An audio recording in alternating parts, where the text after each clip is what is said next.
हातात पकडला, चावला का मला? माझं सांगायचं काय तात्पर्य ते लक्षात घ्या. जी तुमच्या डोक्यात जी भीती आहे ना की साप मागे लागतो, आपल्या मागे पळत येतो, कुत्र्यासारखा मागे लागतो, हे सगळं चुकीचं आहे, हे सगळे गैरसमज. साप असा कधीच मागे लागत नाही, स्वतःहून कधीच चावत नाही. नमस्कार मित्रांनो, परत एकदा स्वागत आहे सर्वांचं आपल्याच युट्यूब चॅनलमध्ये. आज आपण आलोय पिंपळनेर शेतशिवारामध्ये, सानप साहेबांच्या शेतामध्ये. इथं सोयाबीनच्या सुड्या काढायचं काम चालू आहे. सोयाबीन काढण्याचं ॲक्च्युली. तर सोयाबीनच्या सुडीमध्ये एक साप दिसला आहे ना.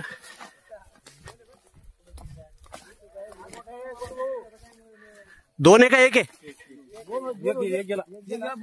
काय चट्टे होते का अंगावर काळे मोठे? लाल. आता नेमका कुठे आहे? आता कुठे सांगा नेमका? पाठी खाली.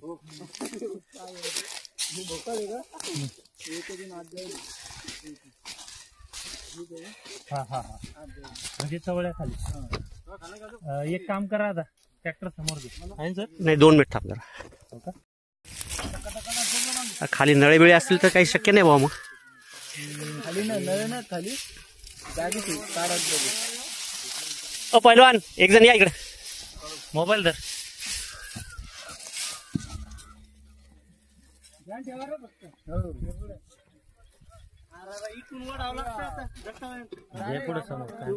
आडवाच थोडी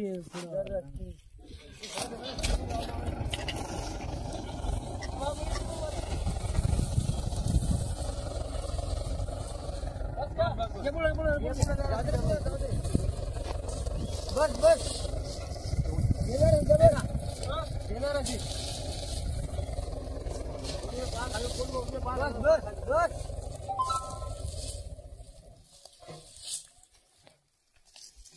बाहेर निघायचं.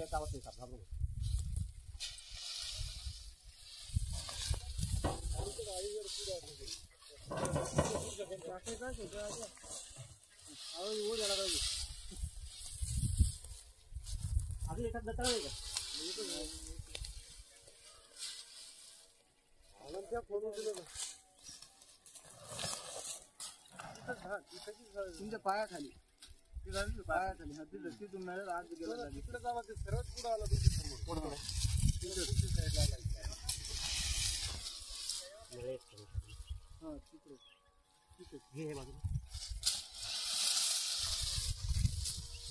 एवढा मोठा नळ आहे. सारी जमीन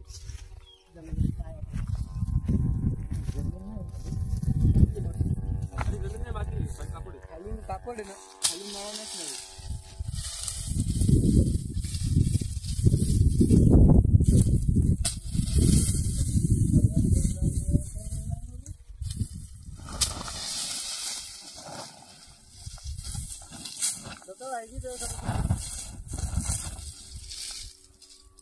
हा, आल्यासारखं वाटायला खरी का? कुठं? ठीक आहे.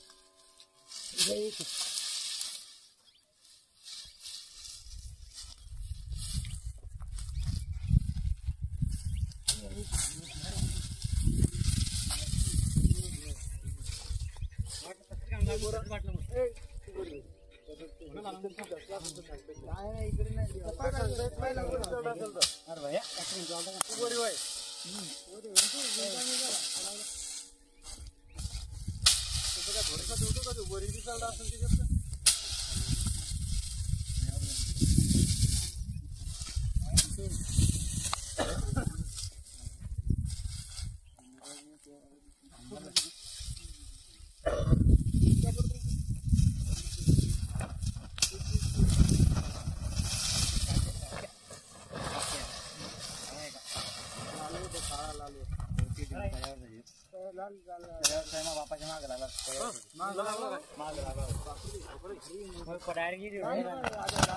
म्हणून मग ते तळ्यावर चवळ्यावर पलीकडे धरून चवळ्यावर तुम्ही गेले काय हरकत नाही.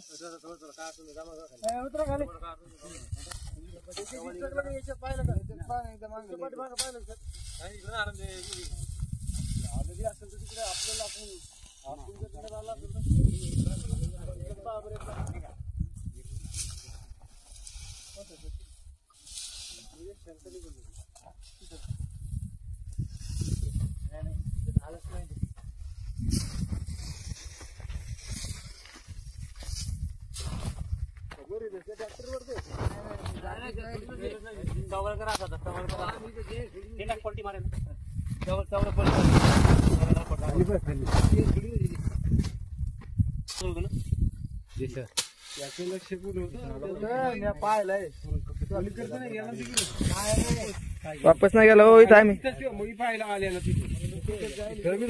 सर आतल्यात खेळतो ना सर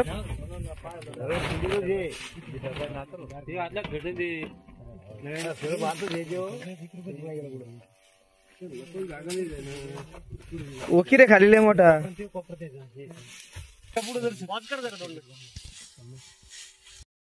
चांगला चप्पल आहे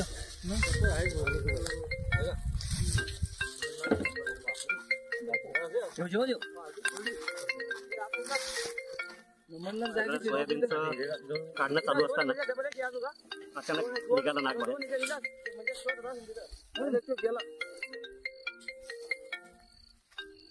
पूर्ण लाल रंगाचा विषारी साप भारतीय नाग आडवाच घर पूर्ण ते एक जण या इकडे ती पिशवी काढा बाहेर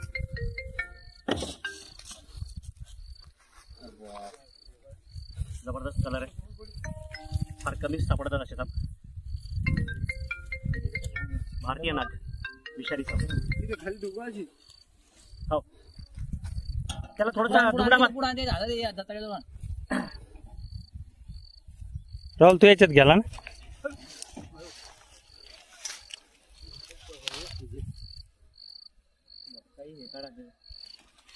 बघितलं का मामा कसं धरला नर आहे का मादी आहे असं नसतं का नर असेल नर हो आपलं डेंजर आहे जातो का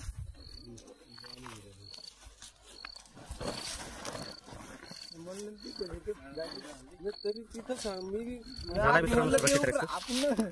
लवकर त्याला दुसरीकडे त्याच्या नैसर्गिक आदिवासात म्हणजे जंगलात सोडून दिलं विषारी असलेला भारतीय नाग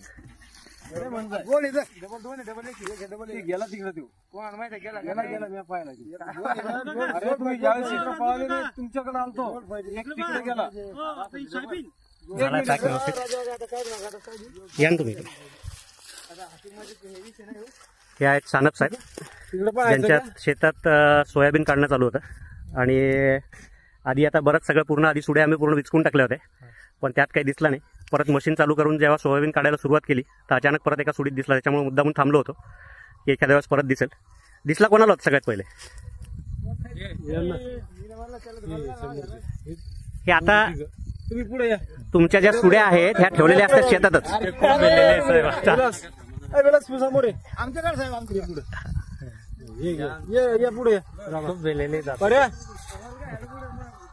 आणि आपण पूर्ण पुन्हा इकडे तिकडे केली तरी पण दिसला नाही ते आता कुठेतरी खाली बसलेला असेल लपून नेमका आपण त्या जागेवर गेलो नाही असं म्हणता येईल मोठा होता साहजिक आहे त्यांचं बी भीती वाटणं नाही हे बघा आता तुम्ही स्वतः बघितलं साप मी हातात पकडला चावला का मला माझं सांगायचं काय तात्पर्य ते लक्षात घ्या जी तुमच्या डोक्यात जी भीती आहे ना की साप मागे लागतो आपल्या मागे पळत येतो कुत्र्यासारखा मागे लागतो हे सगळं चुकीचं आहे हे सगळे गैरसमजत साप असा कधीच मागे लागत नाही स्वतःहून कधीच चावत नाही चावतो कधी त्याच्या अंगावर पाय पडला तर नाही जर हे असं सामान उचललं मध्ये जर बसलेला असेल तर त्यावेळेस घाबरून साप चावत असतो नाही तर कुठलाही साप चावत नाही तर आता हे जे काही आहे काम करताना आधी थोडंसं हलवून घ्यायचं आणि मग उचलायचं पण आता मी तुम्हाला आधी विचारासारखं अशी कितीदा घडली घटना की बाबा सुडी काढू लागली त्यात साप निघाला फार क्वचित घडतंय तरी सुद्धा आपण कधी हा धोका होईल साप चावणं अपघात आहे हे कधी होईल हे आपल्याला माहिती नाही तर त्याच्यामुळं काम करताना कधीही काळजी घ्यायची आता दुसरा बघितलेला तो नक्की पळून गेलाय ना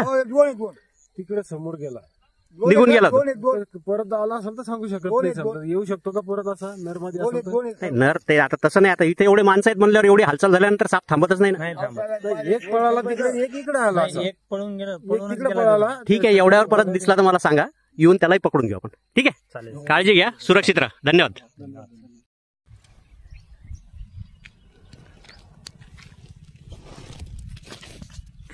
सोयाबीनच्या सुडीमधून काढलेला भारतीय नाग अतिशय विलक्षण आहे.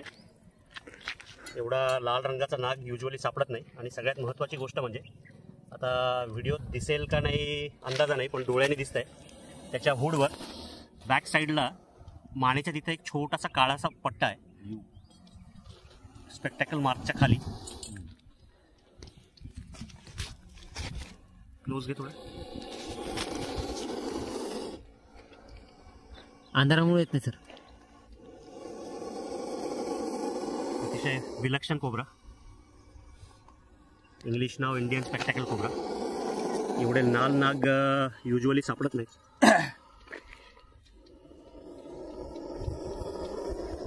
आणि सर्वात महत्त्वाचं, आता मी तुम्हाला आधी सांगितल्याप्रमाणे मानेवर एक काळा पट्टा आहे. म्हणजे ह्या भागात जेवढे नाग आतापर्यंत रेस्क्यू केले तर हा जो ब्लॅक कलरचा नेकबँड जो आहे तो कुठल्याही नागावर दिसलेला नाही.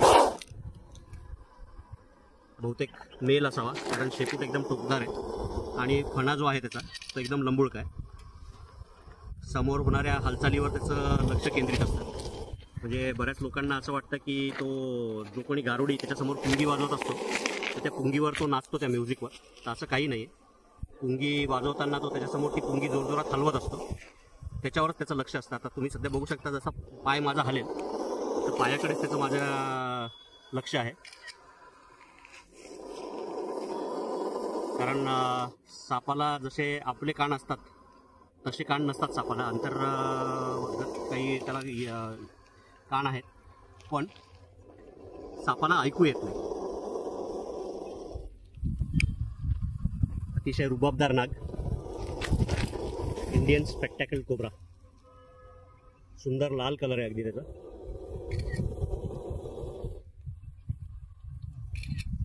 नाग हा असा एकमेव साप आहे ज्याला फणा असतो. या लोकांना असं वाटतं की कुठल्याही सापाने जर तोंड वर उचललं की त्यांनी फणा काढला असं लोक म्हणतात, पण नीट बघून घ्या. एकमेव साप जो आपण दरवेळेला महादेवाच्या मंदिरात महादेवाच्या गळ्यामध्ये बघतो ज्यांनी फणा काढलेला असतो, तरीसुद्धा लोकांमध्ये अजूनही एवढे गैरसमज आहेत की कुठल्याही सगळे साप जे आहेत ते नागच असतात. तर असं काहीही नाही आहे. नाग हा एक सेपरेट त्याच्यातली स्पीसी आहे, एक सेपरेट प्रजाती आहे सापांमधली. विषारी साप, न्यूरोटॉक्सिक प्रकारचं विष असतं या सापाचं. चावलेल्या जागेवर 2 निशाण उमटतात दाताचे, जे ह्याचे विषाचे जे दंत आहेत त्याचे 2 निशाण उमटतात. चावलेल्या जागेवर पेन व्हायला लागतं, त्यानंतर तिथं थोडी बहुत सूज येते आणि त्यानंतर मग बाकीचे सगळे त्रास व्हायला लागतात, ज्यामध्ये गळा आवळून येणे, श्वास घ्यायला त्रास होणे, पोटात थोडंसं दुखणे, मळमळ होणे, नॉशिया ज्याला म्हणता येईल अशा प्रकारचा सिम्पटम्स यायला लागतात. पण आपण जर एक आयडियल जर बघितलं तर 2 तासापर्यंतचा वेळ असतो कुठलाही विषारी साप चावल्यानंतर. जर आपण वेळेत जर दवाखान्यात जर पोहोचलो तर माणसाचा 100% जीव वाचतो. त्याच्यामुळे कुठलाही जरी साप चावला तरी इमिडिएटली आपण दवाखान्यात जाणं सगळ्यात महत्त्वाचं. भारतीय नाग इंडियन स्पेक्टॅकल कोब्रा, विलक्षण लाल रंगाचा, फुल्ली अडल्ट, पूर्णपणे वयस्क असलेला. त्याला त्याच्या नैसर्गिक अधिवासात आपण सोडण्यासाठी आलेलो आहे. सोडून या सापाला याच्या नैसर्गिक अधिवासात. ते काहीतरी बॉडीचे पण